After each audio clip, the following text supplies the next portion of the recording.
Welcome back. Excel Daily Dose Basic Functions, Day 10 Minimum Function. Myself Dayanand with the Learn and Earn YouTube channel.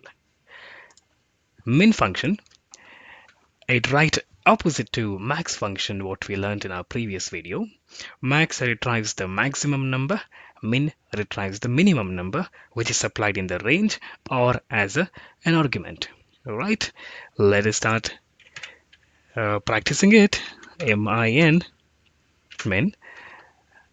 I'm using cell reference that retrieves the 38 as the least number. Yes, here is the 38, the least number. And the same thing can also be achieved similar to max. I can refer them in the as arguments like this. 38 is the minimum number. And as usual, that function automatically changes to uppercase. Now, where this can help us, where can I use maximum function, minimum function? There are a lot of applicable applications of these things. Though the function looks very small and very simple, applications are wide.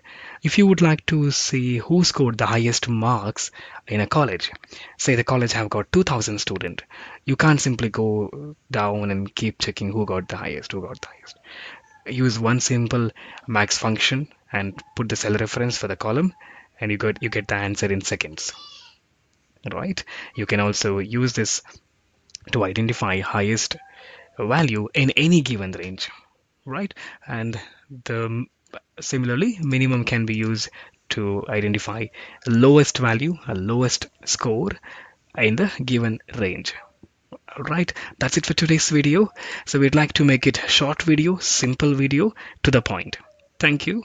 Happy learning. Subscribe for more videos. Thank you.